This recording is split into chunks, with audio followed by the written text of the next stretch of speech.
This is Coffin, The Art of Vampire Hunter D by Yoshitaka Amano. I'm doing most of my book flip-throughs in a short form format, and it's vertical, but this book is big and beautiful and horizontal, and I thought it would be a shame to not show you guys this beautiful thing in its beautiful glory. So here it is. This was put out by Dark Horse, and it was a gift from my husband. The first year that we got together, I got it for Christmas from him, and it comes in this slipcase. It is one of my prized possessions, and just gorgeous, gorgeous work. I'm going to just take this off so we can flip through it easier.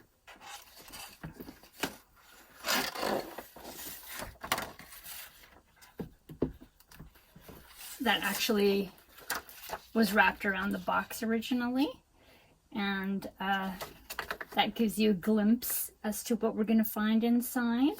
And these books are out of print now, and if you want to hunt one down, take a look on eBay. Sometimes they come up for offer. It will cost a pretty penny. Yoshitaka Amano is an illustrator and designer from Japan who started in animation originally and then moved into illustration and production design. I mean, he was working in animation as a designer as well. He works a lot in ink and watercolor, and Vampire Hunter D is a Japanese novel series that I haven't read. It's a very popular Japanese novel series, and these were the illustrations that accompanied the novels. It's a very long series. You can also find English translations from Dark Horse. But what I love about him is his very romantic sense. The story is very romantic, but he has a very romantic sensibility. And he has such wonderful shapes. A very developed awareness of fashion aesthetics. Maybe that is a very Japanese thing. I'm not sure. But he does these beautiful flowing fabric shapes, and the cape of the main characters is like a character unto itself, but such very loose and stylized brushwork. He has such a very distinctive style, and he's such a humble person, and I've seen interviews with him talking about his style, and he really kind of downplays it. But I would say what struck me when I first opened this book for the first time was just wow, that's just somebody's distilled uniqueness, He says that he's developed it over time by doing studies of people that he's admired, and he claims that it just naturally flowed out, which is maybe the case with everyone. Lots of ink work, wonderful silhouettes. You can see the drapery with the capes. I can stare at these for hours.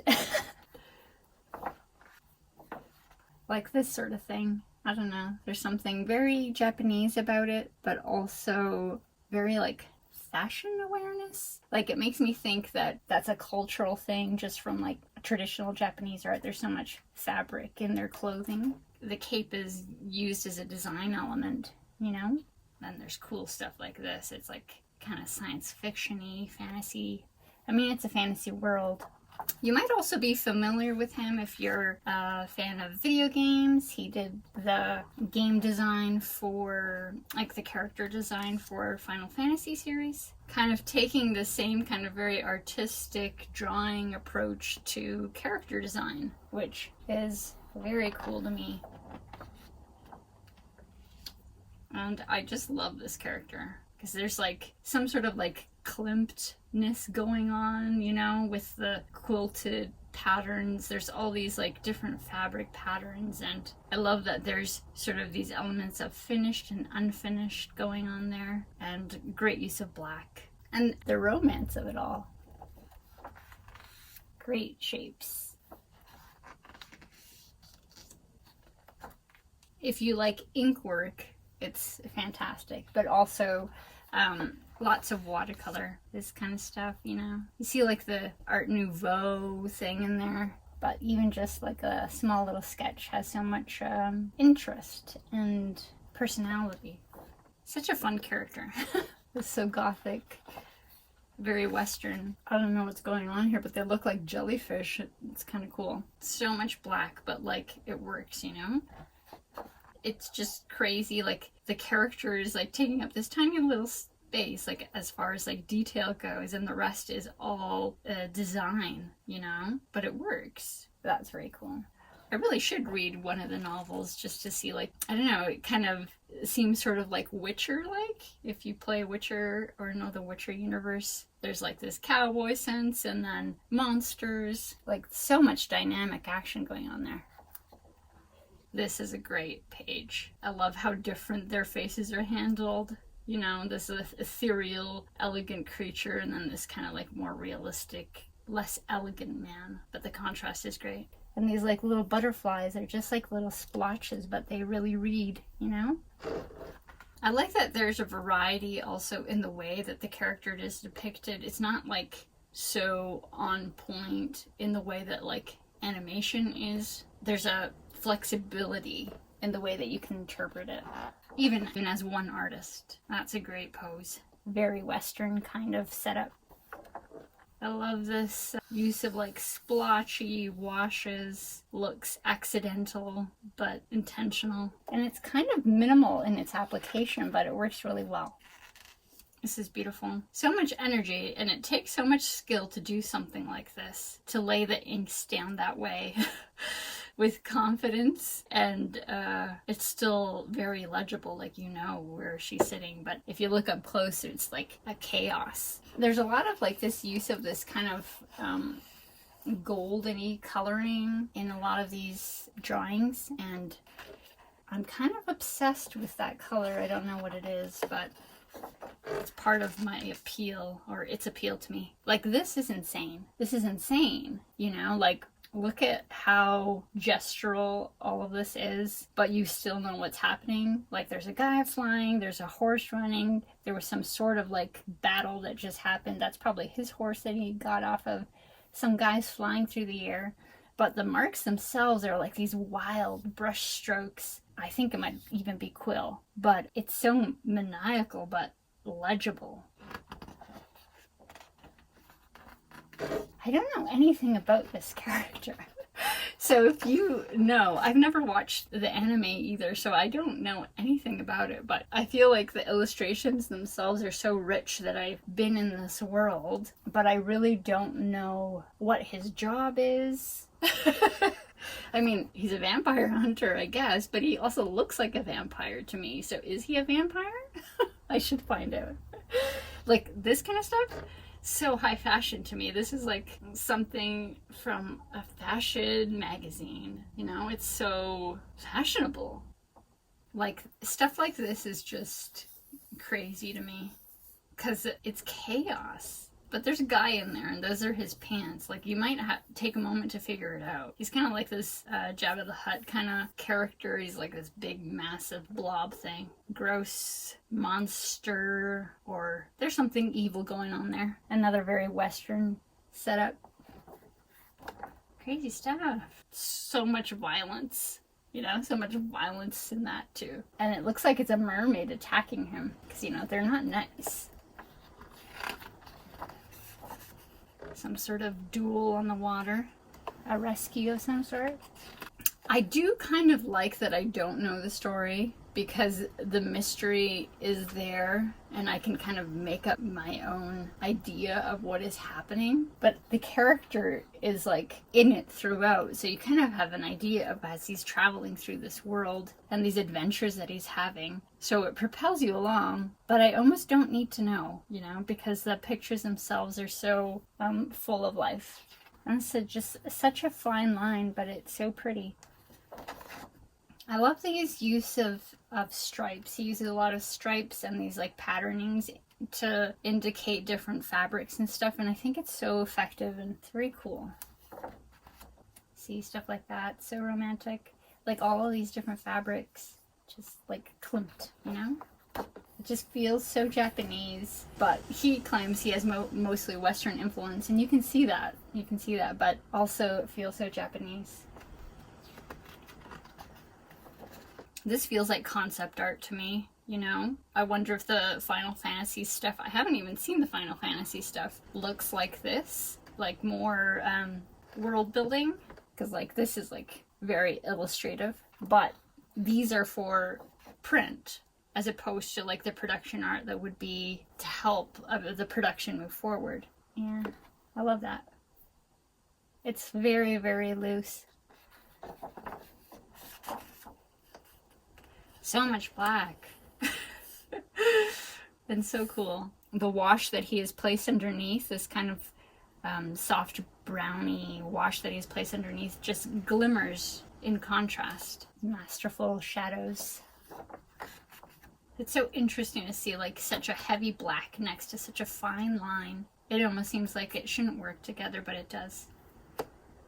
Here too.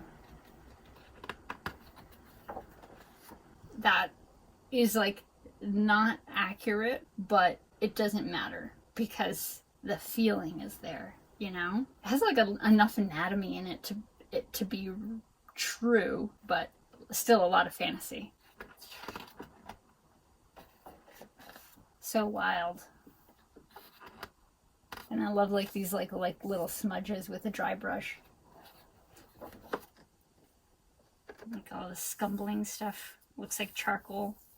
Yeah, this looks like charcoal and ink.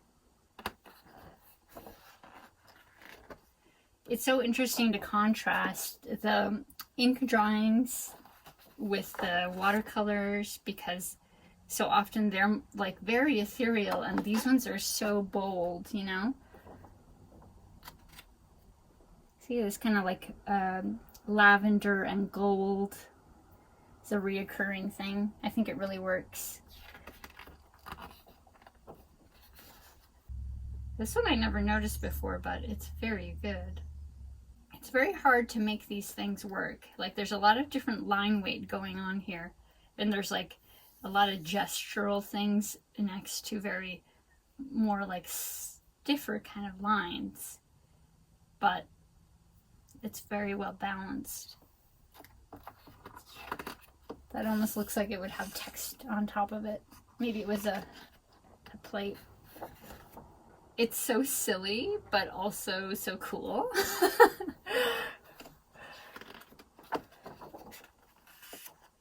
Like sometimes stuff like this, you don't even notice that these little lines are a figure, you know? It's a figure in there, but it's so loose, like a ghost. Perhaps she is. I love this. To me, this is very fashion, you know? I don't know. This is like highly designed. Very pretty. He does this a lot, this top-down view. It's very cool.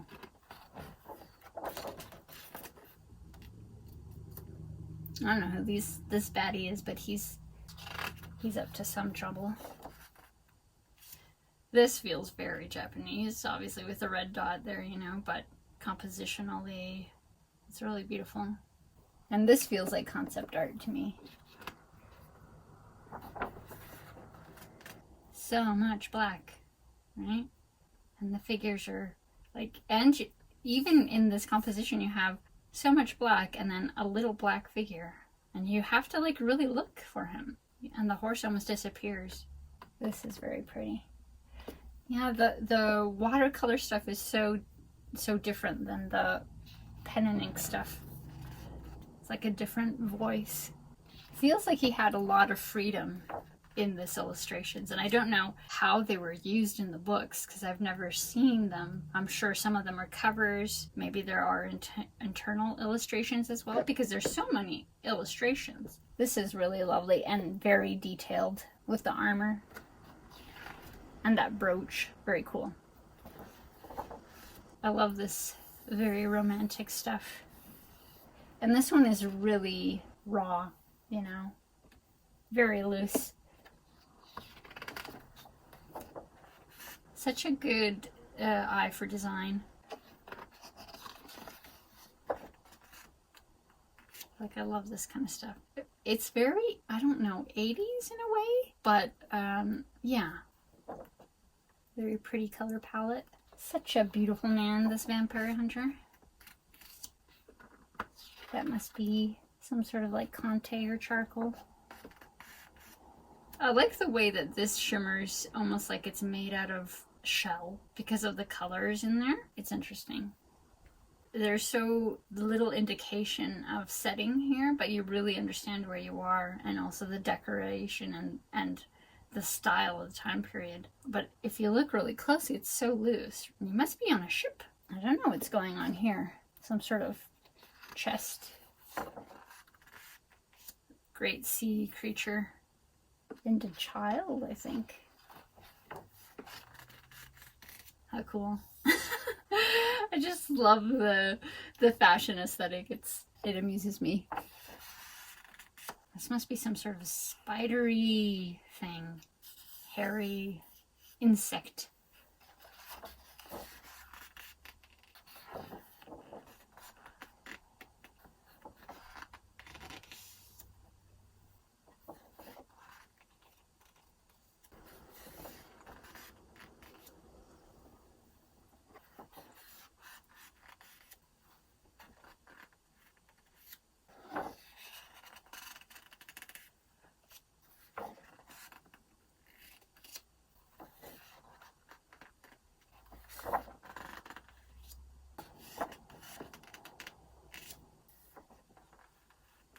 This looks like a lithograph, like some sort of print process. Watercolor. I can really feel the wind. It's another lithograph or silk screen. It's very neat to see it broken up that way, the layers. That's really pretty. That's another print. I love that gold color, that kind of black and gold. There's a little bat. Another print. This one too. Anyhow, there is this beautiful book of mine, and I hope you enjoyed flipping through it. And if you weren't familiar with this artist before, I hope I've introduced you to someone special. You should check him out. He's got a lot of other work, and I'll put a few links to some good interviews that I found with him on YouTube in the description box. And I'll see you guys soon. Have a good day, everyone.